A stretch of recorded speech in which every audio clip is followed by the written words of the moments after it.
शाही फरमान और रहस्यमयी किले की चर्चा। फतेहपुर सीकरी का शाही दरबार हमेशा की तरह जगमगा रहा था। हर तरफ रेशमी पर्दे, चांदी से जड़े दीवान और चमचमाते झूमर। बादशाह अकबर अपने शाही आसन पर बैठे थे और दरबारियों से बातचीत कर रहे थे। उस दिन एक अजीब सा शोरगुल महल के बाहर से सुनाई दिया। पहरेदार दौड़ते हुए दरबार में आए और सलाम ठोकते हुए बोले, हुजूर, एक अजनबी आदमी महल के बाहर खड़ा है। उसके कपड़े फटे पुराने हैं, मगर हाथ में सोने की चमचमाती तलवार है। वह कहता है कि वह दूर पहाड़ों से आया है और आपके लिए एक रहस्य लेकर आया है। अकबर ने भौहें उठाई। रहस्य? बुलाओ उसे। दरबार में एक दुबला पतला आदमी आया। उसकी आंखों में थकान थी, लेकिन चेहरे पर अजीब आत्मविश्वास। उसने सलाम किया और बोला, जहांपनाह, मैं हिमालय की गुफाओं से आया हूं। मैंने अपने जीवन में एक सोने का किला देखा है, इतना बड़ा और जगमगाता कि आंखें चौंधिया जाएं। परंतु उस किले तक पहुंचना आसान नहीं। वहां पहुंचने वाला या तो अमर हो जाता है या रास्ते में अपनी जान गंवा बैठता है। यह सुनते ही पूरा दरबार खुसरपुस करने लगा। कोई बोला, सोने का किला, यह तो असंभव है। कोई बोला, जरूर यह पागल है। अकबर मुस्कराए, तुम्हारा नाम क्या है? गुरुदास, वह आदमी बोला। अकबर ने गंभीर स्वर में कहा, गुरुदास, तुम्हारी बात सुनकर दिल में ख्वाहिश उठी है कि उस किले को देखा जाए। आखिर मेरे साम्राज्य का बादशाह हूं, दुनिया के हर रहस्य को जानना मेरा हक है। फिर उन्होंने बीरबल की ओर देखा, जो हमेशा की तरह शांत और गंभीर बैठे थे। बीरबल, तुम क्या कहते हो? बीरबल ने मुस्कराते हुए जवाब दिया, जहांपनाह, सोने का किला सुनने में तो मोहक है, पर हर चमकती चीज सोना नहीं होती। हमें जल्दबाजी नहीं करनी चाहिए। अकबर हंस पड़े, बीरबल, तुम हमेशा एहतियात की बात करते हो, लेकिन अगर यह सच हुआ तो? सोचो, हमारे पास सोने का पूरा किला होगा। दुनिया की कोई ताकत हमसे टक्कर नहीं ले सकेगी। दरबार के कई मंत्री बादशाह की हाँ में हाँ मिलाने लगे। हुजूर, यह मौका नहीं चूकना चाहिए। अगर किला मिल जाए तो हमारी शान दुगुनी हो जाएगी। अकबर ने फैसला सुना दिया, हम एक दल बनाएंगे। उस दल में हमारे सबसे बहादुर सैनिक, कुछ ज्ञानी और। बीरबल, तुम भी जाओगे? बीरबल थोड़ी देर चुप रहे, फिर बोले, हुजूर, अगर आप हुक्म देते हैं तो मैं अवश्य जाऊंगा, लेकिन एक शर्त है। अकबर ने हैरानी से पूछा, शर्त? बीरबल बोले, यात्रा खतरनाक होगी, इसलिए हमें लालच नहीं बल्कि बुद्धि साथ लेनी होगी। मैं चाहता हूं कि हम पहले उस अजनबी के कहे हुए रास्ते की पूरी जांच करें। अकबर ने सिर हिलाया, ठीक है, तुम्हें इजाजत है। तैयारियां करो। यात्रा की शुरुआत। कुछ ही दिनों में एक बड़ा कारवां तैयार हुआ। इसमें 20 सैनिक, 2 विद्वान, घोड़े, ऊंट और ढेर सारा सामान था। अकबर ने खुद जाने की इच्छा जताई, पर दरबारियों ने मना किया, जहांपनाह, आप पूरे हिंदुस्तान के बादशाह हैं। आपका वहां जाना सही नहीं। आखिरकार तय हुआ कि बीरबल ही इस अभियान का नेतृत्व करेंगे। जाते समय अकबर ने बीरबल को गले लगाया और कहा, दोस्त, मुझे तुम पर भरोसा है। किला मिले या न मिले, मगर अपनी अक्ल का दीपक जलाए रखना। बीरबल ने मुस्कराकर कहा, हुजूर, जब तक बीरबल है, अकबर की नाक कभी नीची नहीं होगी। कारवां दिल्ली से निकला और उत्तर की ओर बढ़ा। रास्ते में जंगल, नदियां और पहाड़ आए।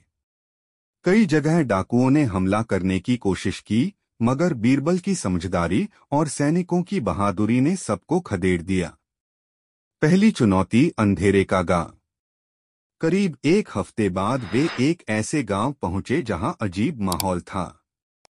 पूरा गांव अंधेरे में डूबा हुआ, कहीं कोई दिया नहीं जल रहा था। लोग खामोश थे और डर से कांप रहे थे। बीरबल ने गांव के मुखिया से पूछा, भाई यह अंधेरा क्यों? क्यों कोई चिराग नहीं जलाता? मुखिया कांपते हुए बोला, महाराज हमारे गांव पर एक श्राप है। जो भी रात में चिराग जलाता है उसकी जान चली जाती है, इसीलिए हम अंधेरे में रहते हैं। सैनिक डर गए, मगर बीरबल हंस दिए। यह डर की जंजीर है, असली श्राप नहीं।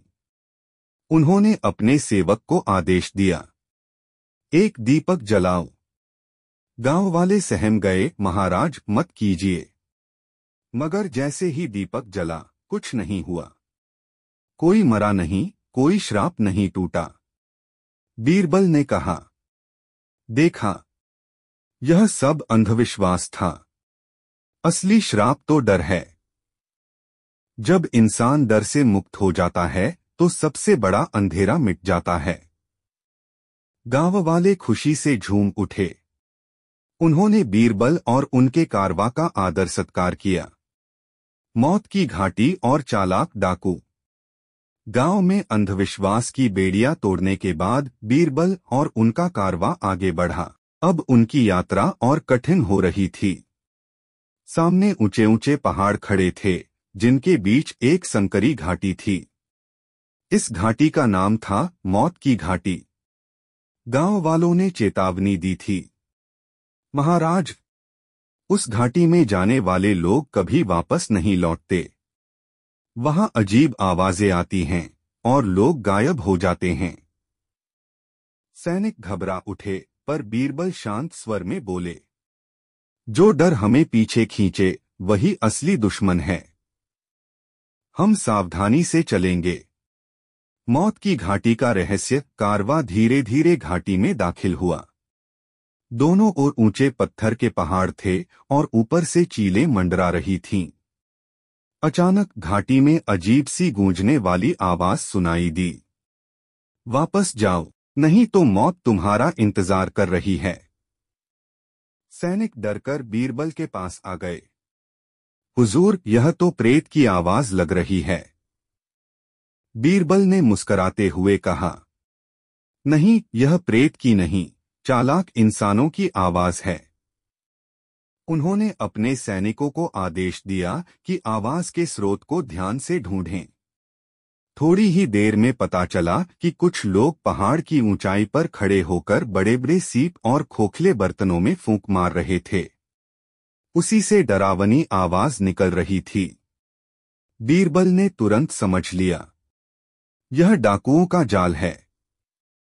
वे लोगों को डराकर घाटी छोड़ने पर मजबूर करते हैं और फिर उनका सामान लूट लेते हैं। बीरबल ने योजना बनाई। उन्होंने अपने सैनिकों को आदेश दिया कि वे चुपचाप दो टुकड़ियों में बंट जाएं। एक टुकड़ी सीधे आगे बढ़े और दूसरी टुकड़ी पहाड़ पर चढ़कर डाकुओं को घेर ले। योजना सफल रही। सैनिकों ने डाकुओं को पकड़ लिया। डाकू हैरान रह गए, अरे, यह कैसे पकड़े गए? लोग तो हमारी आवाज सुनकर भाग जाते थे। बीरबल हंसते हुए बोले, तुम्हारी चालाकी डर पर टिकी थी और बीरबल डर के आगे कभी नहीं झुकता। सैनिकों ने डाकुओं को बांधकर नजदीकी गांव में सौंप दिया। गांव वाले इतने खुश हुए कि उन्होंने कारवां के लिए भोजन और विश्राम की व्यवस्था कर दी। आगे का सफर। रेगिस्तानी चुनौती। अब कारवां को एक लंबे रेगिस्तान से होकर गुजरना था। चारों ओर बस सुनहरी रेत, कहीं कोई पेड़ या छाव नहीं। पानी की कमी होने लगी। सैनिक प्यास से बेहाल हो रहे थे।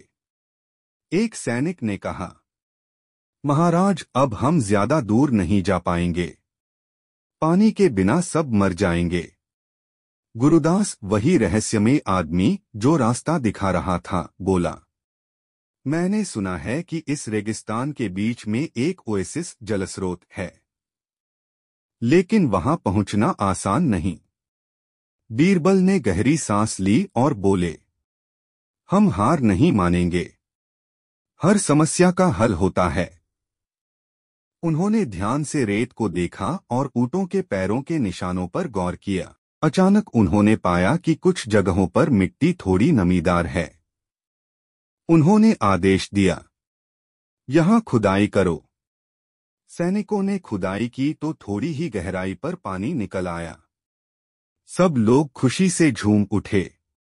प्यास बुझी और कारवां ने फिर से यात्रा जारी रखी। चालाक व्यापारी। रेगिस्तान पार करने के बाद कारवां एक बड़े नगर पहुंचा। वहां एक धनी व्यापारी रहता था जिसका नाम था लालचंद। उसे पता चला कि बीरबल और उनके साथी सोने के किले की खोज पर निकले हैं। लालचंद ने सोचा, अगर मैं इस यात्रा में शामिल हो जाऊं तो किले का खजाना मेरा हो सकता है। वह बीरबल के पास आया और बोला, महाराज, मैं आपका सेवक बनना चाहता हूं। मेरे पास ऊंटों का कारवां है और अनाज का भंडार भी। मैं आपकी मदद करूंगा। बीरबल ने उसकी आंखों में चमक देखी और तुरंत समझ गए कि इसके पीछे कोई लालच है। लेकिन उन्होंने मन ही मन ठान लिया कि इसे भी आजमाना चाहिए। उन्होंने कहा, ठीक है, तुम हमारे साथ चल सकते हो, लेकिन याद रखना, यहाँ सोने का किला पाने से ज्यादा जरूरी है इंसानियत और सच्चाई। लालचंद ने हामी भर दी, पर मन ही मन वह साजिश रचने लगा। अगली रहस्यमय घटना, गुमशुदा सैनिक। यात्रा आगे बढ़ी। एक रात जब सब लोग सो रहे थे, अचानक एक सैनिक गायब हो गया। सुबह जब खोजबीन की गई तो सिर्फ उसके जूते मिले और पास ही रेत पर लिखा था, जो सोने के किले की चाह रखता है उसकी जान चली जाती है। सभी डर गए। सैनिक बोले, महाराज, यह तो सचमुच कोई अलौकिक ताकत लग रही है। हमें वापस लौटना चाहिए। बीरबल ने कुछ देर सोचा और फिर मुस्कराए। नहीं, यह अलौकिक नहीं, बल्कि चालाक इंसानों का खेल है। और मुझे शक है कि इसमें हमारे नए साथी लालचंद का हाथ है। लालचंद घबराया। नहीं महाराज, मैं तो आपका सेवक हूं। मैं क्यों करूंगा ऐसा? बीरबल ने उसकी आंखों में देखते हुए कहा, सच अपने आप सामने आएगा। अभी वक्त आने दो। पहाड़ों की ओर सफर कारवां आगे बढ़ा और अब वे ऊंचे ऊंचे बर्फीले पहाड़ों के नीचे पहुंचे। गुरुदास ने कहा, यही रास्ता है सोने के किले का, पर यहां से सफर और भी खतरनाक होगा। बर्फीले तूफान, भेड़िए और गहरी खाइयां हर वक्त मौत बनकर सामने खड़ी हैं। सैनिकों ने बीरबल की ओर देखा। महाराज, अब आप ही बताइए, क्या हमें आगे बढ़ना चाहिए? बीरबल ने आत्मविश्वास से कहा, हाँ, क्योंकि अगर हम डरकर पीछे हट गए तो कभी सच का सामना नहीं कर पाएंगे। याद रखो, असली जीत उसी की होती है जो कठिनाइयों को चुनौती देता है। सबने हिम्मत बंधाई और पहाड़ की ओर यात्रा शुरू की। बर्फीले पहाड़ और मौत की परीक्षाएं। कारवां बर्फ से ढके पहाड़ों की तलहटी में पहुंचा। सामने खड़ी ऊंचाई इतनी विशाल थी कि आसमान छूती लग रही थी। ठंडी हवाएं हड्डियों को कंपा रही थीं। सैनिकों ने अपने कपड़े कसकर बांध लिए और आग जलाकर गर्मी पाने की कोशिश की। गुरुदास बोला, यहीं से असली परीक्षा शुरू होती है। सोने का किला इन पहाड़ों के पार है, लेकिन रास्ता बेहद खतरनाक है। पहला संकट, बर्फ का तूफान। जैसे ही कारवां ऊपर चढ़ने लगा, अचानक आसमान काला हो गया और बर्फ का तेज तूफान आ गया। चारों ओर सिर्फ सफेद धुंध और उड़ती बर्फ। लोग एक दूसरे को देख नहीं पा रहे थे। कई सैनिक गिर पड़े। सैनिक घबराकर बोले, महाराज, अब तो हम सब मर जाएंगे। बीरबल ने चिल्लाकर कहा, सब लोग एक दूसरे का हाथ पकड़ लो। हम एक रस्सी से सबको बांध देंगे ताकि कोई बिछड़े नहीं। उन्होंने एक लंबी रस्सी निकाली और सभी को एक दूसरे से बांध दिया। इस तरह वे धीरे धीरे तूफान के बीच आगे बढ़े। कुछ घंटे बाद तूफान थम गया। सब लोग थके और ठिठुरे हुए थे, लेकिन जिंदा थे। सैनिक बीरबल की ओर देखते हुए बोले, अगर आपकी सूझबूझ न होती तो हम सब खो जाते। रहस्यमयी गुफा। आगे बढ़ते हुए उन्हें एक बड़ी गुफा मिली। सबने सोचा कि यहाँ कुछ देर रुकना ठीक रहेगा। गुफा के भीतर अजीब सी चमक थी। दीवारों पर प्राचीन चित्र बने हुए थे, जिनमें योद्धा, खजाने और एक विशाल किले की तस्वीर उकेरी हुई थी। गुरुदास बोला, देखो, यह वही किला है जिसका मैंने जिक्र किया था। लेकिन बीरबल ध्यान से चित्र देख रहे थे। उन्होंने कहा, हाँ, किला तो है, पर देखो, हर तस्वीर में साथ में एक चेतावनी भी लिखी है, जो लालच में आएगा वह नष्ट होगा। सैनिकों ने आपस में फुसफुसाना शुरू किया, शायद यह किला श्रापित है। दूसरा संकट, भेड़ियों का झुंड। गुफा से बाहर निकलते ही अचानक दूर से गुर्राने की आवाज आई। काले भेड़ियों का एक बड़ा झुंड उनकी ओर बढ़ रहा था। उनकी लाल आंखें अंधेरे में चमक रही थीं। सैनिक तलवारें निकालने लगे, लेकिन भेड़िए इतने थे कि लड़ना मुश्किल लग रहा था। बीरबल ने तुरंत एक उपाय निकाला। उन्होंने गाड़े हुए मशालें उठाई और सैनिकों से कहा, भेड़िए आग से डरते हैं, तलवार से नहीं, मशाल से लड़ो। सभी ने आग की मशालें उठाईं और भेड़ियों की ओर बढ़ गए। भेड़िए डरकर पीछे हट गए और अंत में भाग खड़े हुए। सैनिकों ने राहत की सांस ली। हुजूर, आपकी बुद्धि ही हमारी ढाल है। लालचंद की चाल।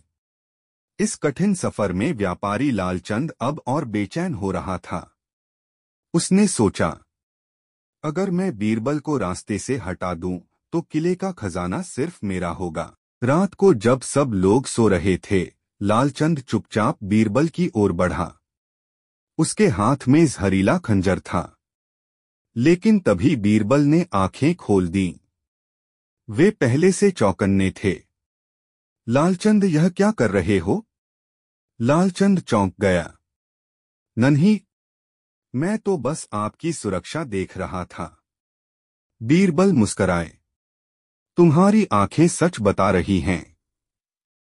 तुम किले के लालच में अंधे हो चुके हो। याद रखो, लालच हमेशा विनाश की ओर ले जाता है। उन्होंने सैनिकों को आदेश दिया कि लालचंद को बांधकर अपने साथ रखें। तीसरा संकट, गहरी खाई और पहेली। आगे बढ़ते हुए कारवां एक विशाल खाई पर पहुंचा। वहां एक टूटा हुआ लकड़ी का पुल था। उस पार जाने के अलावा कोई रास्ता नहीं था। पुल पर एक पत्थर की पट्टी लगी थी, जिस पर लिखा था, यह पुल सिर्फ उन लोगों को पार करने देगा जो सही उत्तर देंगे। प्रश्न, संसार की सबसे कीमती चीज क्या है? सैनिकों ने सोचना शुरू किया। किसी ने कहा सोना, दूसरे ने कहा हीरा, तीसरे ने कहा ताकत। लेकिन जैसे ही वे जवाब देते, पुल से अजीब सी गड़गड़ाहट होती और लकड़ी हिलने लगती। सब डर गए। तभी बीरबल मुस्कराए और बोले, संसार की सबसे कीमती चीज है सत्य, ट्रूथ। क्योंकि सोना, हीरा और ताकत सब मिट सकते हैं, लेकिन सत्य कभी नष्ट नहीं होता। जैसे ही बीरबल ने यह उत्तर दिया, पुल स्थिर हो गया। सभी सुरक्षित पार हो गए। सैनिकों ने हैरानी से कहा, महाराज, सचमुच आपकी अक्ल का कोई जवाब नहीं। किले की झलक। अब कारवां ऊंचाई पर पहुंच चुका था। दूर बर्फीली चोटी के पार एक सुनहरी चमक दिखाई दी। सबकी आंखें चौंधिया गईं। गुरुदास खुशी से चिल्लाया, देखो, वही है सोने का किला। सभी सैनिकों के दिल में उत्साह और डर दोनों थे। क्या यह सचमुच सोने का किला है? या सिर्फ एक मृगतृष्णा, एक भ्रम? बीरबल की आंखों में चमक थी, पर चेहरे पर शांति। अब सच का समय आ गया है। जो भी होगा, हम उसका सामना करेंगे। सोने के किले के रहस्य। बर्फीली चोटियों को पार करते ही कारवां एक विशाल मैदान में पहुंचा। मैदान के बीचों बीच दूर से चमकता हुआ किला दिखाई दे रहा था। उसकी दीवारें सचमुच सोने जैसी दमक रही थीं। सूरज की किरणें पड़ते ही पूरा किला ऐसे चमक रहा था मानो आग का गोला हो। सैनिकों की आंखें चमक उठीं। महाराज, यह सचमुच सोने का किला है। गुरुदास गर्व से बोला, मैंने झूठ नहीं कहा था। यही वह किला है जो सदियों से दुनिया की नजरों से छिपा है। लेकिन बीरबल की आंखों में गहरी सोच थी। हाँ, यह किला है, पर याद रखो, हर चमक सोना नहीं होती और हर सोना सुख नहीं देता। पहला दरवाजा, परीक्षा की शर्त। जब वे किले के मुख्य द्वार पर पहुंचे तो देखा कि वह बंद था। दरवाजे पर एक विशाल शिलालेख खुदा हुआ था। यह किला उन्हीं के लिए खुलेगा जो 3 प्रश्नों का उत्तर देंगे। पहला प्रश्न, इंसान का सबसे बड़ा दुश्मन कौन है? सैनिक आपस में चर्चा करने लगे। तलवार और भाला।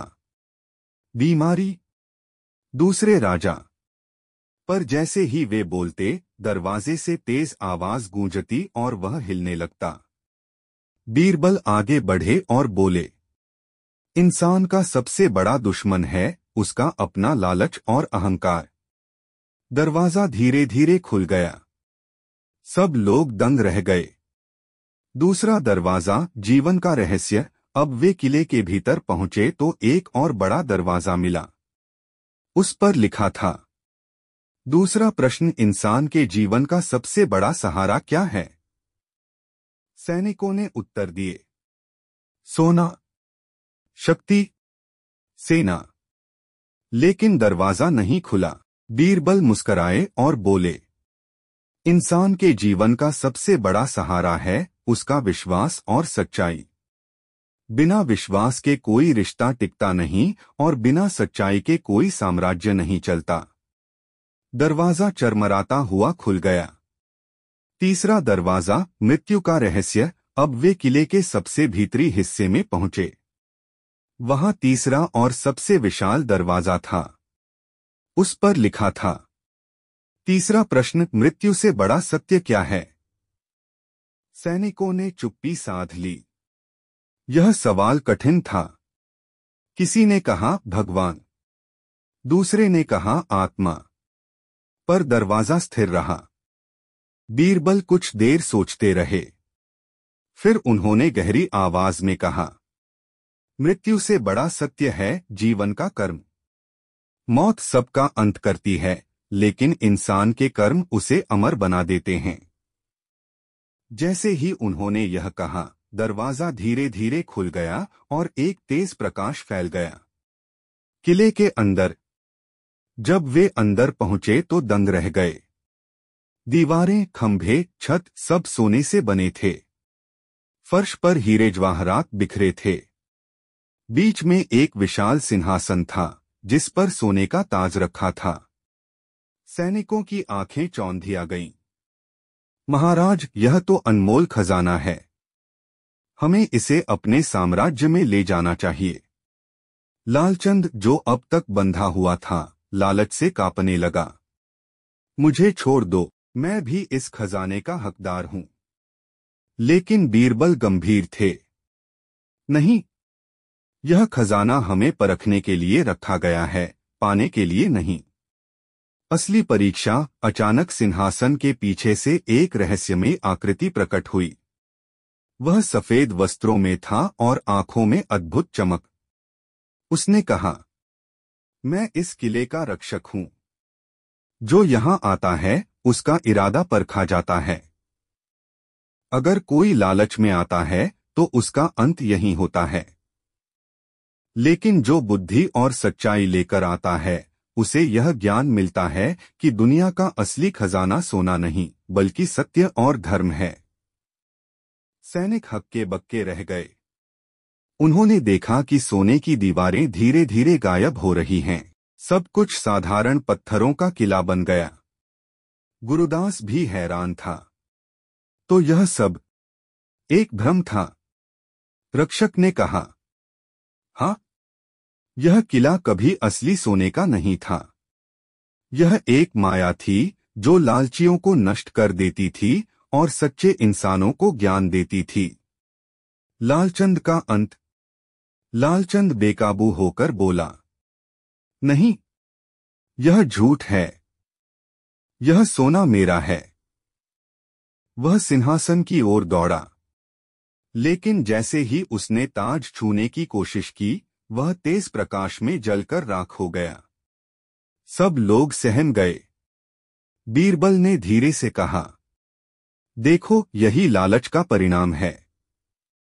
इंसान खजाने का मालिक नहीं बन सकता, बल्कि उसका गुलाम बन जाता है। ज्ञान का खजाना। रक्षक ने बीरबल को एक चमकती हुई किताब दी। यह है असली खजाना। इसमें वो ज्ञान है जो इंसान को महान बनाता है, सच्चाई, विश्वास, न्याय और प्रेम। बीरबल ने सिर झुकाकर किताब ली। यही सबसे बड़ा सोना है। वापसी की तैयारी। जब वे किले से बाहर निकले तो सूरज की किरणें चमक रही थीं।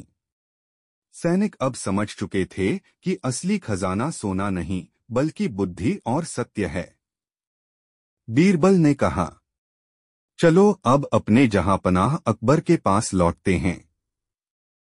उन्हें यह कहानी सुनानी है कि सोने का किला मिला, मगर असली सोना हमारे दिल और दिमाग में है। सभी खुशी खुशी वापसी के लिए तैयार हो गए। वापसी और दरबार में खुलासा। वापसी का सफर। सोने के किले का रहस्य सुलझ जाने के बाद कारवां ने वापसी का रास्ता पकड़ा। अब उनके कदम हल्के थे, क्योंकि वे जानते थे कि वे खाली हाथ नहीं जा रहे। सैनिकों के चेहरे पर संतोष था। गुरुदास, जिसने उन्हें रास्ता दिखाया था, कह रहा था, मुझे तो हमेशा लगता था कि यह किला असली सोने का है, पर अब समझ आया कि असली सोना तो ज्ञान है। शुक्र है बीरबल महाराज, आपने हमें सच दिखाया। बीरबल ने मुस्कराकर कहा, याद रखो, चमक हमेशा धोखा देती है। जो स्थायी है वह है सत्य। गांवों में स्वागत। वापसी के रास्ते में जब वे उस गांव से गुजरे जहां लोग अंधेरे में जीते थे, तो सब लोग दीपक जलाकर उनका स्वागत करने लगे। महाराज, आपने हमें अंधविश्वास से मुक्त किया। अब हमारा गांव रोशनी में जी रहा है। सैनिकों के दिल में गर्व भर गया। फिर जब वे मौत की घाटी से गुजरे तो वहां अब डाकू नहीं थे। गांव वाले खुश थे कि घाटी अब सुरक्षित है। आपकी वजह से हमें नई जिंदगी मिली। बीरबल ने कहा, सच्चा राजा वही है जो अपने लोगों के डर को मिटा दे। यही सबसे बड़ा खजाना है। दरबार में वापसी। कई सप्ताह की कठिन यात्रा के बाद कारवां फतेहपुर सीकरी पहुंचा। शाही नगाड़े बजे। महल के दरवाजे खुले। बादशाह अकबर खुद दरबार के आंगन में खड़े होकर इंतजार कर रहे थे। जैसे ही बीरबल और उनकी टोली पहुंची, अकबर ने उन्हें गले से लगा लिया। मेरे दोस्त, तुम लौट आए। बताओ, क्या सोने का किला सचमुच मिला? सारे दरबारी उत्सुक होकर सुनने लगे। बीरबल की दास्तान। बीरबल ने हाथ जोड़कर कहा, जहांपनाह, सोने का किला सचमुच मिला, पर वह असली सोने का नहीं, बल्कि एक परख थी। वहां 3 प्रश्न पूछे गए। इंसान का सबसे बड़ा दुश्मन, जीवन का सहारा और मृत्यु से बड़ा सत्य। जब हमने उत्तर दिए तो समझ आया कि असली खजाना सोना नहीं, बल्कि सत्य और ज्ञान है। उन्होंने आगे कहा, वहां लालचंद व्यापारी लालच में जलकर नष्ट हो गया। वही उसका परिणाम था। लेकिन हमें वहां से एक किताब मिली जिसमें जीवन का असली ज्ञान है। बीरबल ने वह चमकती हुई किताब अकबर को भेंट की। अकबर का उत्तर। अकबर ने किताब हाथों में ली और गहरी आवाज में कहा, आज मैं समझ गया कि बादशाहत सिर्फ तलवार और सोने से नहीं टिकती, बल्कि सच्चाई और न्याय से टिकती है। बीरबल, तुमने न सिर्फ मेरा बल्कि पूरे साम्राज्य का नाम ऊंचा किया है। उन्होंने दरबार में ऐलान किया, इस यात्रा का सच्चा विजेता बीरबल है, उसका नाम हमेशा इतिहास में अमर रहेगा। दरबारी ताली बजाने लगे। सैनिकों को इनाम मिला, गुरुदास को सम्मान और जीवन भर सुरक्षा का वचन मिला। अंतिम शिक्षा। उस रात दरबार में उत्सव हुआ, लेकिन उत्सव के बीच अकबर ने बीरबल से धीरे से पूछा, दोस्त, अगर सचमुच वह किला सोने का होता और हमें उसका खजाना मिल जाता तो क्या होता? बीरबल मुस्कराए, जहां पनाह, अगर वह सोना सचमुच हमारा होता तो उसके लिए दुश्मन खड़े हो जाते, लालच बढ़ता और खून खराबा होता। मगर अब हमें जो मिला है वह कोई छीन नहीं सकता, ज्ञान और अनुभव। यही सबसे बड़ा खजाना है। अकबर ने गहरी सांस ली और कहा, तुम्हारी बात हमेशा दिल को छू जाती है बीरबल, सचमुच तुम मेरे साम्राज्य की सबसे कीमती धरोहर हो। समापन।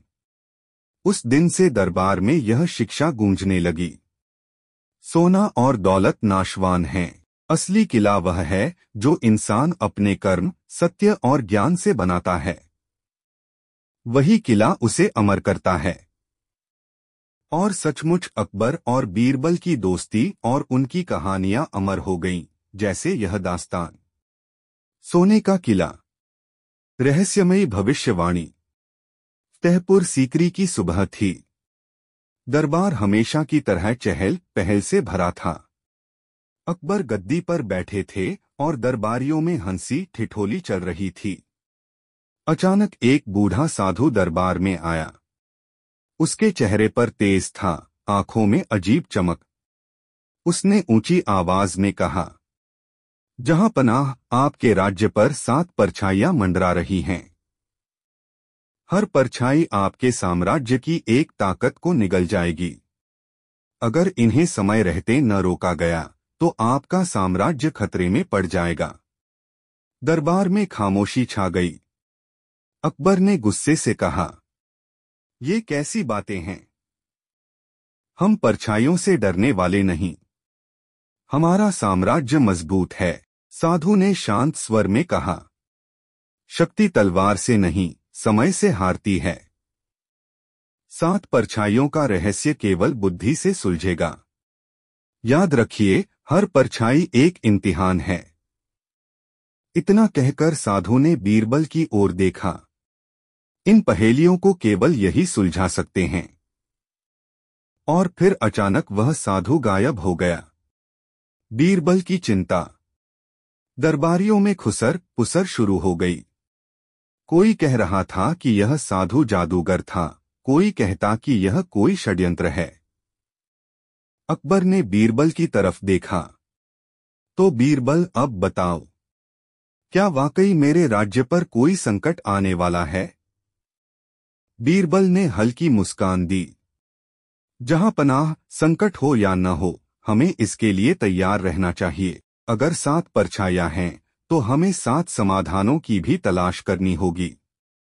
अकबर ने कहा, ठीक है, तो हम इन परछाइयों का सामना करेंगे और तुम मेरे साथ रहोगे, चाहे सफर कितना भी कठिन क्यों न हो। बीरबल ने सिर झुका दिया। हुक्म की तामील होगी। पहली परछाई की आहट। उस रात अकबर के सपनों में एक अजीब दृश्य आया। उन्होंने देखा कि दरबार का खजाना खाली पड़ा है। सैनिक आपस में झगड़ रहे हैं और एक काली परछाई धीरे धीरे पूरे महल को निगल रही है। सुबह होते ही यह खबर फैली कि शाही खजाने से सोने की कई संदूकियां गायब हो गईं। दरबार हिल गया। अकबर गरजे, पहली परछाई आ गई है। बीरबल ने तुरंत जांच शुरू की। उन्होंने सैनिकों से, खजाने के रखवालों से पूछताछ की, लेकिन किसी को कुछ पता नहीं था। फिर बीरबल ने कहा, जहां पनाह, यह कोई साधारण चोरी नहीं।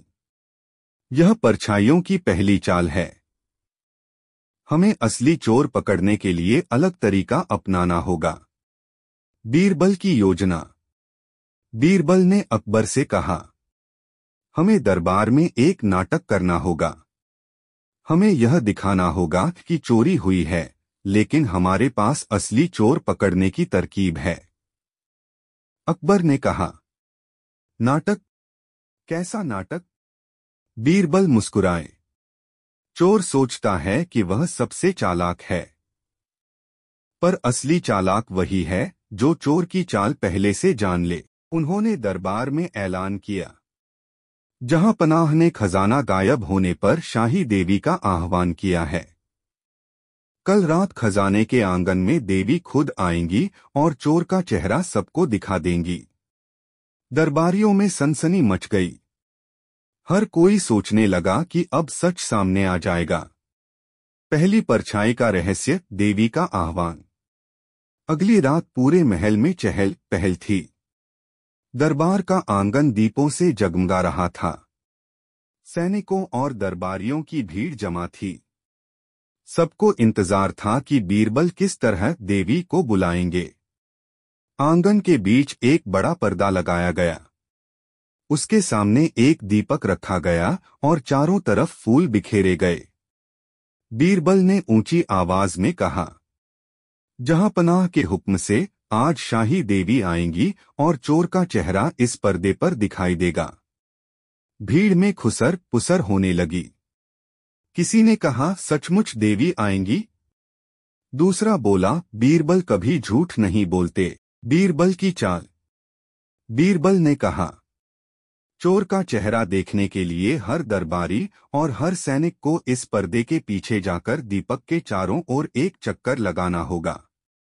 जिस पर चोर का पाप होगा, उसका चेहरा देवी की आग में झलक जाएगा। एक एक करके सब पर्दे के पीछे गए। कोई हंसते हंसते लौटा, कोई कांपता हुआ। लेकिन बीरबल ने पहले ही पर्दे के पीछे एक गुप्त चाल बिछा रखी थी। दीपक के पास उन्होंने चूना और कालिख छुपाकर रखी थी। जिसने भी दीपक के चारों ओर चक्कर लगाया, उसकी उंगलियों पर हल्की सी कालिख लग जाती। सच्चा आदमी चक्कर लगाने के बाद दीपक को छूकर निकल आता, लेकिन चोर डर के मारे दीपक को छूने की हिम्मत न करता ताकि उसका पाप न दिख जाए। चोर का पर्दाफाश।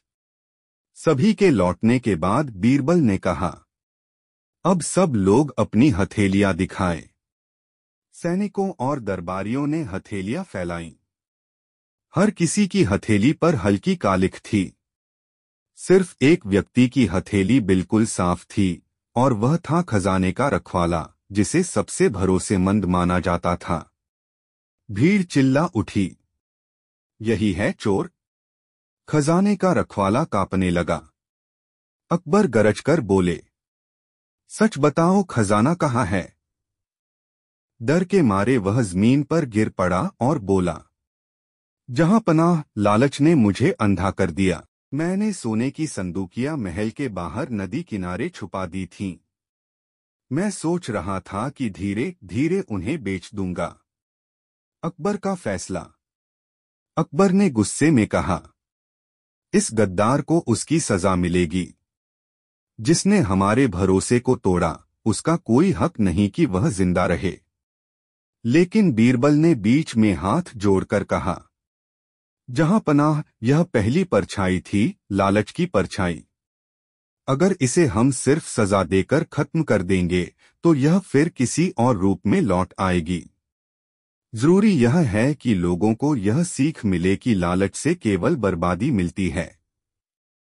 अकबर ने कुछ सोचकर कहा, ठीक है, इसे मौत की नहीं बल्कि शर्मिंदगी की सजा दी जाएगी। इसे पूरे शहर में गधे पर बैठाकर घुमाया जाएगा, ताकि सब देखें कि लालच करने वाले का अंजाम क्या होता है।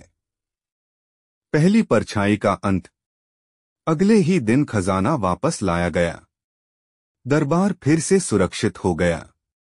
लोगों ने राहत की सांस ली। बीरबल ने अकबर से कहा, जहां पनाह, यह तो बस शुरुआत थी। अभी 6 और परछाइयां बाकी हैं। हर बार हमें नई चाल और नई बुद्धि की जरूरत होगी। अकबर ने बीरबल का हाथ पकड़कर कहा, जब तक तुम मेरे साथ हो मुझे किसी परछाई से डर नहीं। लेकिन बीरबल जानते थे कि असली लड़ाई अभी बाकी है। उस रात उन्होंने आसमान की तरफ देखा और मन ही मन बुदबुदाए, हे विधाता, अगली परछाई कैसी होगी? दूसरी परछाई झूठ की जान। नई समस्या। पहली परछाई यानी लालच का संकट टल चुका था।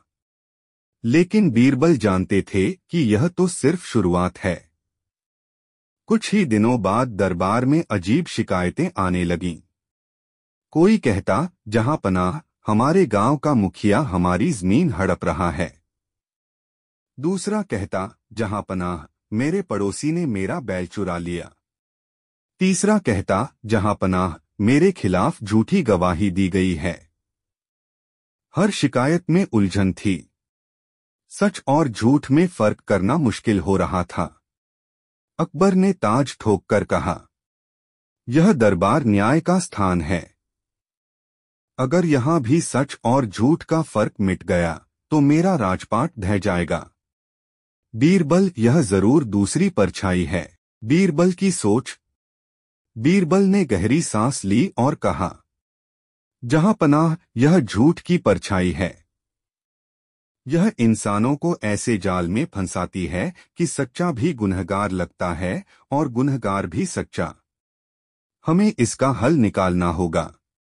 अकबर ने कहा, तो बताओ, झूठ को पकड़ने का तरीका क्या है?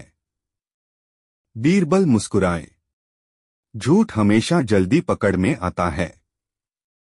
हमें बस धैर्य से उसे बोलने देना होता है। जितना झूठ बोलेगा उतना ही फंसेगा। झूठ की कसौटी। अगले दिन दरबार में 3 मुकदमे एक साथ रखे गए। एक, पहला जमीन का झगड़ा। 2, दूसरा बैल की चोरी। 3, तीसरा झूठी गवाही। बीरबल ने तीनों पक्षों को सामने बुलाया और कहा, आज दरबार में सच को पहचानने का एक अलग तरीका अपनाया जाएगा। जो भी झूठ बोलेगा उसका चेहरा काला हो जाएगा। देवी स्वयं उसे दंड देंगी।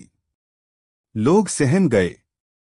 लेकिन बीरबल ने पहले ही एक तरकीब सोची थी। तरकीब। उन्होंने 3 कमरों में 3-3 लोगों को अलग अलग बंद कर दिया। कमरों की दीवारों पर उन्होंने काला रंग छुपाकर लगाया और दरवाजों के पास सूखी घास रख दी। फिर कहा, जिसने झूठ बोला होगा वह डर के मारे दीवार या दरवाजे से सटकर खड़ा रहेगा और उसका चेहरा काला हो जाएगा। सच सामने आया। थोड़ी देर बाद सबको बाहर निकाला गया। पहले कमरे से 3 लोग निकले। 2 के चेहरे साफ थे, लेकिन मुखिया का चेहरा काले रंग से सना था। दूसरे कमरे से चोरी का आरोपी किसान निकला। उसके गाल पर काला धब्बा था। तीसरे कमरे से गवाह निकला। उसका आधा चेहरा काला पड़ा था। दरबार में हलचल मच गई। बीरबल ने मुस्कराकर कहा, जहां पनाह, झूठ अपने आप को छुपा नहीं सकता। यही है दूसरी परछाई, झूठ की परछाई। और यह भी हार गई। अकबर का फैसला। अकबर ने तुरंत आदेश दिया, झूठे लोगों को सजा मिलेगी और जिनके साथ अन्याय हुआ उन्हें इंसाफ। आज से दरबार में झूठ बोलने वाले को दुगुनी सजा दी जाएगी। दरबारियों ने ताली बजाई। लोग खुशी से चिल्लाए, जहां पनाह की जय हो, बीरबल की जय हो। अगली आहट। रात को जब दरबार खाली हुआ, अकबर ने बीरबल से कहा, 2 परछाइयां हार चुकी हैं, पर आगे क्या होगा? अगली परछाई कौन सी होगी? बीरबल ने गंभीर स्वर में कहा, जहां पनाह, तीसरी परछाई और भी खतरनाक होगी। पहली 2 परछाइयां इंसानों की कमजोरियों पर थीं, लेकिन अगली परछाई हमारे दिल और दिमाग को बांटने आएगी, फूट और नफरत की परछाई। अकबर चौंक गए। मतलब साम्राज्य के लोग आपस में लड़ने लगेंगे? बीरबल ने धीरे से सिर हिलाया। हाँ, यही तीसरी परछाई की सबसे बड़ी ताकत है। तीसरी परछाई फूट और नफरत। नफरत की चिंगारी। दूसरी परछाई यानी झूठ का जाल टूटने के कुछ ही दिन बाद अकबर के साम्राज्य में अजीब सी हलचल शुरू हो गई। छोटे छोटे गांवों और शहरों से खबरें आने लगीं। कहीं किसान और व्यापारी आपस में लड़ रहे थे, कहीं सैनिकों में झगड़ा हो गया, कहीं मंदिर और मस्जिद के लोग भिड़ गए। हर जगह छोटी सी बात पर बड़ा झगड़ा भड़क रहा था। अकबर ने क्रोधित होकर कहा, यह कैसी अव्यवस्था है? मेरा साम्राज्य तो एकता की मिसाल माना जाता था। बीरबल ने गहरी सांस ली और कहा, जहां पनाह यही तीसरी परछाई है, फूट और नफरत की परछाई। यह लोगों के दिलों में जहर घोलती है। अगर इसे तुरंत नहीं रोका गया तो पूरा साम्राज्य बिखर जाएगा। चालबाजी का पर्दाफाश। बीरबल ने सैनिकों को आदेश दिया कि पता लगाए कि झगड़े क्यों हो रहे हैं। जांच के बाद पता चला कि हर जगह एक ही अजनबी आदमी पहले से मौजूद रहता था। वह लोगों को भड़काता था, अफवाहें फैलाता था और फिर गायब हो जाता था। बीरबल ने कहा, तो यह असली परछाई है। यह आदमी नफरत फैलाकर हमें तोड़ना चाहता है। हमें इसे रंगे हाथ पकड़ना होगा। बीरबल की योजना। बीरबल ने एक चाल सोची। उन्होंने दरबार में ऐलान किया, कल दरबार में राज्य के अलग अलग धर्मों और जातियों के लोग एक साथ आकर उत्सव मनाएंगे। जो भी आएगा उसे शाही इनाम मिलेगा। यह खबर सुनकर वह अजनबी भी जरूर आएगा, क्योंकि वहां सबसे अच्छा मौका मिलेगा लोगों को भड़काने का। उत्सव का दिन। अगले दिन दरबार में बड़ा आयोजन हुआ। हिंदू, मुस्लिम, सिख, व्यापारी, किसान सब लोग जमा हुए।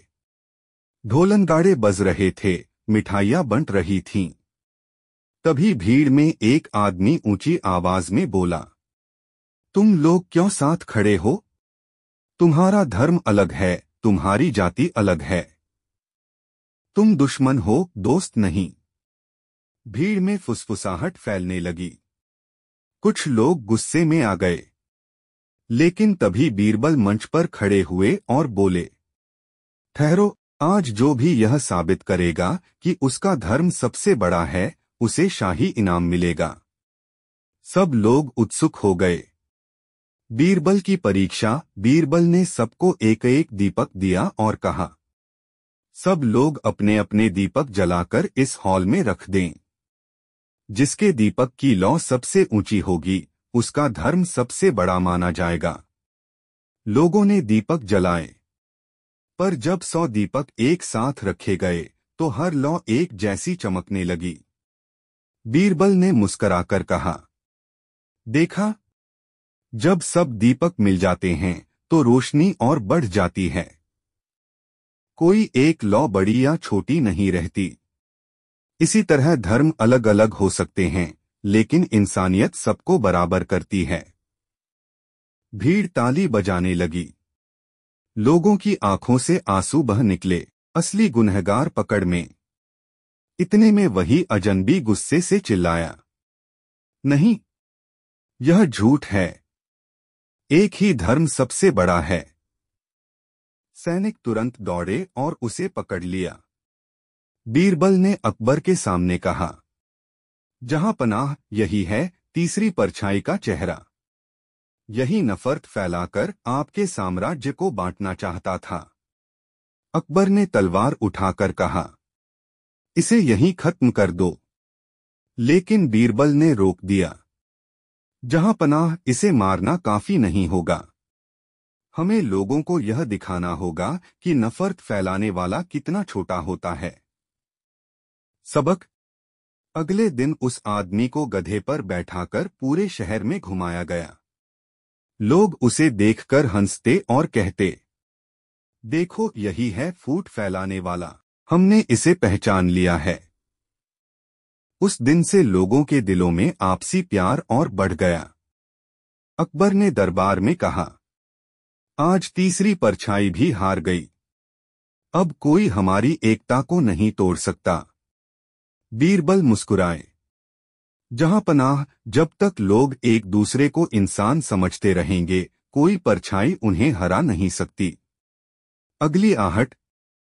रात को बीरबल अकेले बैठकर सोच रहे थे। अचानक महल के आंगन में एक कौआ आकर बोला, काव का। बीरबल चौंक गए। वह समझ गए कि यह संकेत है, चौथी परछाई आने वाली है।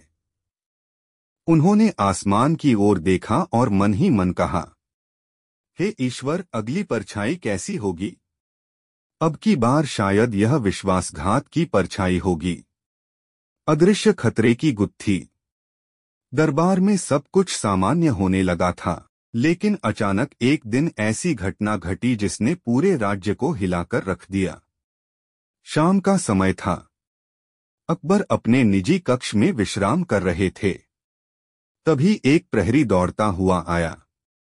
प्रहरी हांफते हुए, जहांपना, दरबार के खजाने का एक बड़ा हिस्सा अचानक गायब हो गया है।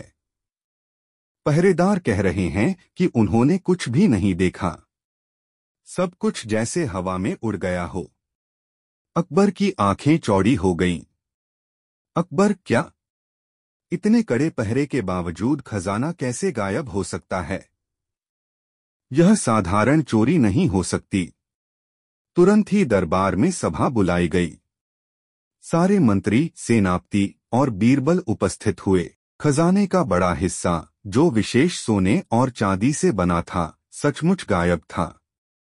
दरवाजे और ताले जस के तस। किसी तरह की तोड़फोड़ के निशान नहीं। बीरबल की गहरी नजर। बीरबल ने चुपचाप खजाने के कमरे की जांच शुरू की। उसने देखा कि दीवार पर हल्की सी काली परत जमी है, जैसे धुएं का असर हो। बीरबल धीरे से, जहांपनाह, यह चोरी तलवार या ताले से नहीं हुई है। इसमें किसी अदृश्य ताकत या चालाक जादू जैसी तरकीब का इस्तेमाल हुआ है। दरबार में फुसफुसाहट होने लगी। कुछ लोग बोले, शायद यह जादूगरों का काम है। कहीं यह दुश्मन राज्य की चाल तो नहीं? अकबर ने बीरबल की ओर देखा। अकबर, बीरबल, यह तुम्हें ही सुलझाना होगा। अगर खजाना वापस नहीं मिला तो पूरे साम्राज्य की प्रतिष्ठा दांव पर लग जाएगी। बीरबल मुस्कुराए, पर उनकी आंखों में गंभीरता थी। बीरबल, जहांपनाह, मुझे 3 दिन का समय दीजिए। सच आपके सामने होगा। अदृश्य चोर का खेल। अगली रात बीरबल ने गुप्त रूप से महल के आसपास निगरानी शुरू की। उन्होंने खास तरह के दीपक जलाए जिनमें गंधक और जड़ी बूटियों का मिश्रण था। उनका अनुमान सही निकला। आधी रात को अचानक हवा तेज चलने लगी और महल की दीवार पर एक परछाई नजर आई। परछाई इंसान की थी, लेकिन उसका शरीर दिखाई नहीं दे रहा था। केवल कदमों की आहट और हल्की छाया। बीरबल ने तुरंत अपने सिपाहियों को इशारा किया, लेकिन जैसे ही वे आगे बढ़े, वह परछाई गायब हो गई। बीरबल की चाल। अगले दिन बीरबल ने दरबार में घोषणा की, बीरबल, जहांपनाह, चोर आज रात फिर आएगा और इस बार वह खुद ही हमारे जाल में फंसेगा। बीरबल ने खजाने के कमरे में चारों ओर खास प्रकार का तेल छिड़क दिया। यह तेल सामान्य आंखों से नहीं दिखता था, लेकिन जब कोई उस पर चलता तो उसके पैरों के निशान नीली चमक के साथ दिखाई देते। रात को फिर वही हुआ। परछाई आई और जैसे ही कमरे में घुसी, फर्श पर चमकदार पैरों के निशान बन गए। सिपाही तुरंत हरकत में आए और दरवाजा बंद कर दिया। कुछ ही पलों बाद वहां एक आदमी पकड़ में आया। वह अदृश्य नहीं था, बल्कि उसने खास तरह का कपड़ा पहना था जिसे दूर से देखने पर शरीर गायबसा लगता था। कपड़े में चांदी और शीशे के धागे बुने थे, जो रोशनी को इस तरह मोड़ते कि शरीर लगभग अदृश्य प्रतीत होता। असली साजिश।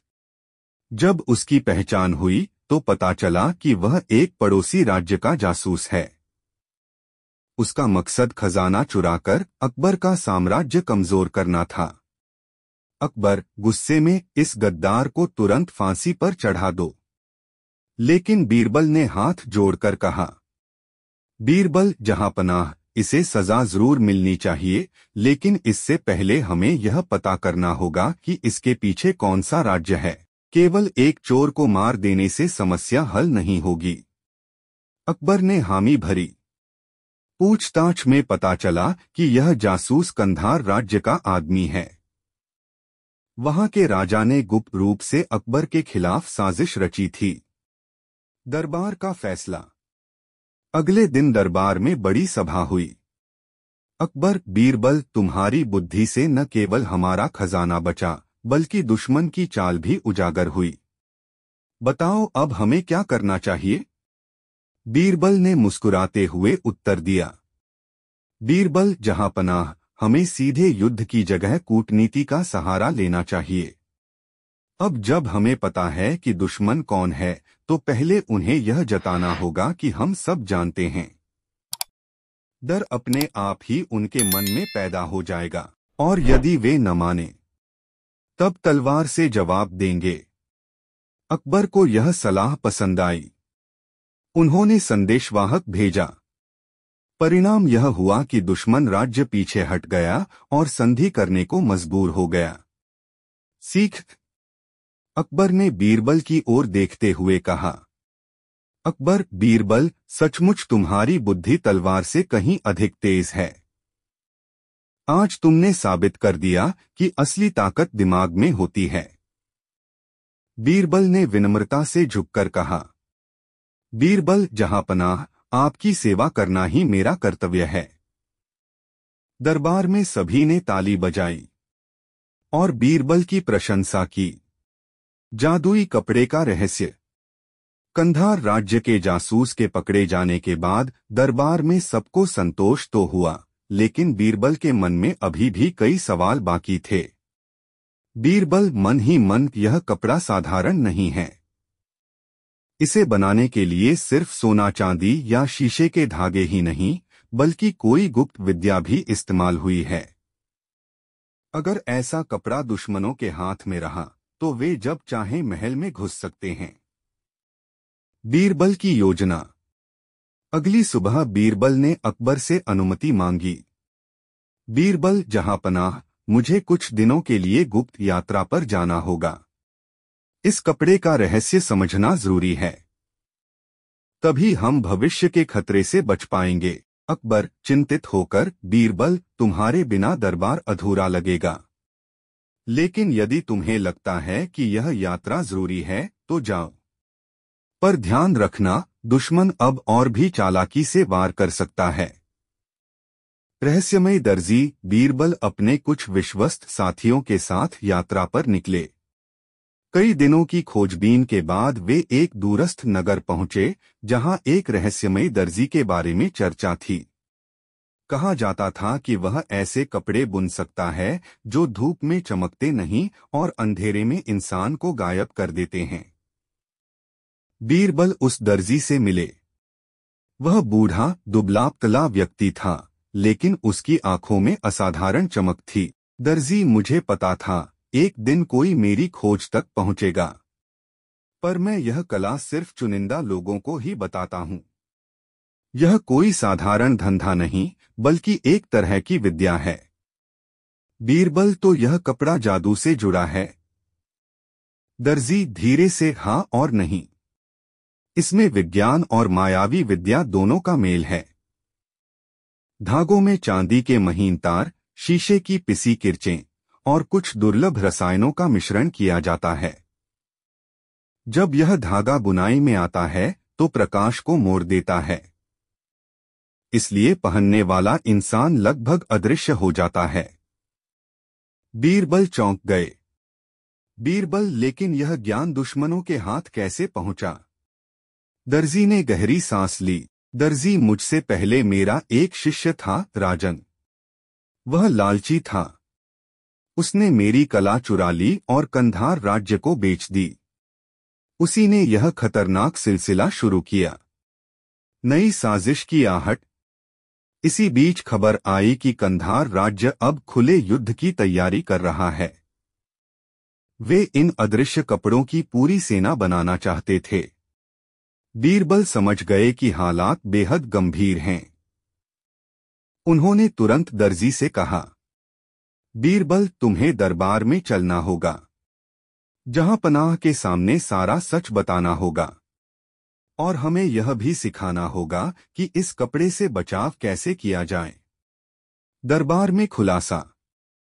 कुछ दिनों बाद दर्जी को अकबर के दरबार में लाया गया। उसने सारी कहानी बताई। अकबर क्रोधित होकर, तो कंधार न केवल चोरी करता है बल्कि अब हमारे खिलाफ अदृश्य सेना भी खड़ी कर रहा है। बीरबल, बताओ अब क्या किया जाए। बीरबल ने गंभीरता से उत्तर दिया, बीरबल, जहां पनाह, हर ताकत का तोड़ होता है। अगर यह कपड़ा रोशनी को मोड़ता है तो हमें ऐसी रोशनी पैदा करनी होगी जो सब कुछ उजागर कर दे। बीरबल की बुद्धिमानी। बीरबल ने विशेष दीपक बनवाए जिनमें तेज नीली और लाल लौ जलती थी। यह रोशनी कपड़े की परतों को भेद देती थी। जब ऐसे दीपक जलाए जाते तो कपड़ा चमकने लगता और अदृश्य व्यक्ति साफ दिखाई देता। बीरबल ने दरबार में इसका प्रदर्शन किया। जैसे ही दर्जी ने वह जादुई कपड़ा पहनकर गायब होने की कोशिश की, दीपकों की रोशनी में उसका पूरा शरीर चमकने लगा। अकबर हंसते हुए, वाह बीरबल, अब अगर पूरी अदृश्य सेना भी आ जाए तो हमारे दीपक उनका राज खोल देंगे। आगे का खतरा। हालांकि समस्या अभी पूरी तरह खत्म नहीं हुई थी। कंधार का राजा अब भी चालें चल सकता था। अकबर ने कहा, अकबर, बीरबल, तुमने फिर से असंभव को संभव कर दिखाया। लेकिन अब हमें और सतर्क रहना होगा। यह लड़ाई केवल तलवारों की नहीं बल्कि बुद्धि और चालों की भी है। बीरबल ने झुककर उत्तर दिया, बीरबल, जहां पनाह, जब तक आपकी कृपा है कोई दुश्मन आपके राज्य को नुकसान नहीं पहुंचा सकता। दरबार गूंज उठा तालियों और जयकारों से। कंधार का षड्यंत्र। कंधार राज्य की अदृश्य सेना का रहस्य उजागर होने के बाद अकबर का दरबार चैन की सांस लेने ही वाला था कि अचानक नई खबर पहुंची। एक संदेशवाहक घोड़े पर सवार होकर हांफता हुआ दरबार पहुंचा। संदेशवाहक जहांपना, कंधार के राजा ने नई चाल चली है। उन्होंने हमारे राज्य के आसपास के छोटे छोटे राजाओं को लालच और डर दोनों देकर अपने पक्ष में मिला लिया है। अब वे सब मिलकर हम पर हमला करने की योजना बना रहे हैं। दरबार में सन्नाटा छा गया। मंत्री एक दूसरे को देखने लगे। सेनापति ने तलवार की मूठ पर हाथ रखते हुए कहा, सेनापति जहांपनाह, अब देर करना ठीक नहीं। हमें तुरंत युद्ध की तैयारी करनी चाहिए। अकबर ने गंभीर नजरों से बीरबल की ओर देखा। अकबर, बीरबल, तुम क्या कहते हो? क्या हमें सीधा युद्ध करना चाहिए या कोई और रास्ता निकालना चाहिए? बीरबल का सुझाव। बीरबल ने थोड़ी देर सोचा और फिर शांत स्वर में बोला, बीरबल, जहांपनाह, युद्ध आखिरी विकल्प होना चाहिए। अगर पड़ोसी छोटे राजाओं को कंधार का साथ देने से रोका जा सके तो कंधार अकेला पड़ जाएगा और उसका षड्यंत्र ध्वस्त हो जाएगा। अकबर, पर यह कैसे होगा? बीरबल मुस्कुराकर, जहांपनाह, इसके लिए हमें बुद्धि और छल दोनों का सहारा लेना होगा। गुप्त यात्रा। बीरबल ने कुछ विश्वसनीय दूतों के साथ गुप्त यात्रा शुरू की। उन्होंने सबसे पहले पड़ोसी छोटे राजाओं से मुलाकात की। एक राजा को कंधार ने सोने चांदी का लालच दिया था। दूसरे को डर था कि अगर उसने साथ नहीं दिया तो कंधार उसकी सेना को कुचल देगा। तीसरे को अकबर से पुरानी रंजिश थी। बीरबल ने हर एक से अलग अलग ढंग से बात की। लालची राजा से बोले, कंधार तुम्हें सोना देगा लेकिन राजपाट छीन लेगा। सोना खाने से ज्यादा राज करना बेहतर है। डरपोक राजा से कहा, कंधार के अदृश्य सैनिकों का भेद अब हमारे पास है। जो उनके साथ खड़ा होगा वही सबसे पहले तबाह होगा। और नाराज राजा से बोले, अगर तुम अकबर से रंजिश रखते हो तो यह युद्ध तुम्हारे राज्य को भी मिटा देगा। दुश्मन का हाथ पकड़ने से पहले सोचना जरूरी है। धीरे धीरे बीरबल ने सबको मना लिया। कंधार की हार की शुरुआत। कुछ हफ्तों बाद कंधार के राजा ने जब हमला करने की कोशिश की तो उसे पता चला कि उसके साथ खड़े होने वाले सारे छोटे राजा पीछे हट गए हैं। वह गुस्से से बौखला गया।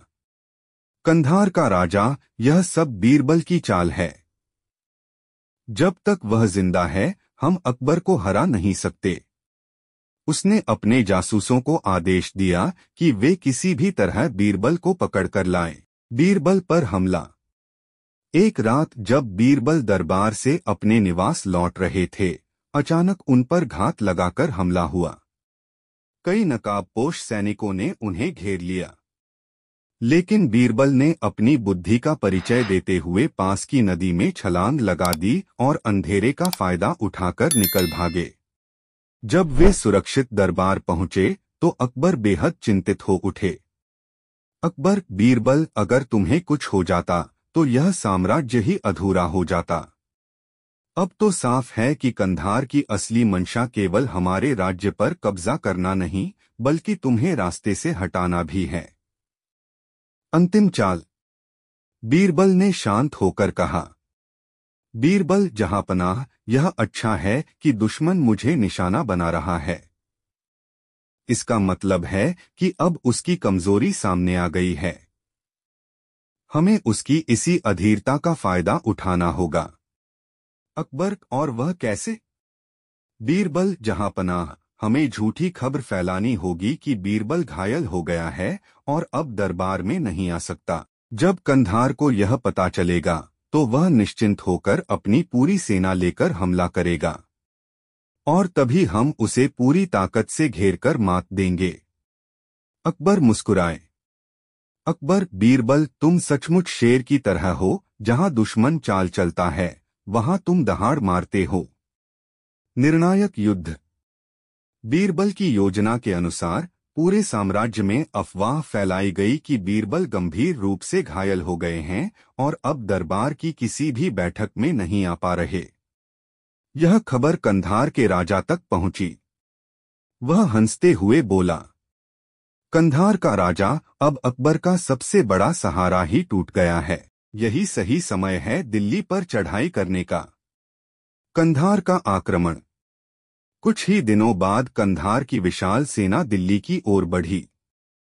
उनके पास नए नए हथियार थे और अदृश्य कपड़ों से लैस गुप्त दस्ते भी। अकबर के दरबार में जब यह खबर पहुंची तो सब घबरा गए, लेकिन अकबर शांत रहे। अकबर गंभीरता से, बीरबल की योजना के अनुसार ही सब होगा। दुश्मन को लगे कि हम कमजोर हैं। असली वार आखिरी पल में करेंगे। युद्धभूमि की तैयारी। बीरबल गुप्त रूप से सेना की तैयारी कर रहे थे। उन्होंने सेनापति को आदेश दिया कि चारों ओर विशेष दीपक लगाए जाएं, जिनकी नीली और लाल रोशनी अदृश्य सैनिकों को उजागर कर सके। 2 खाइयों में तेल और पानी मिलाकर ऐसा जाल बिछाया जाए कि अदृश्य सैनिक फिसल जाएं और पकड़े जाएं। 3 और सबसे अहम, कंधार के सैनिकों को यह भ्रम दिलाया जाए कि दिल्ली की सेना कमजोर है। युद्ध का आरंभ।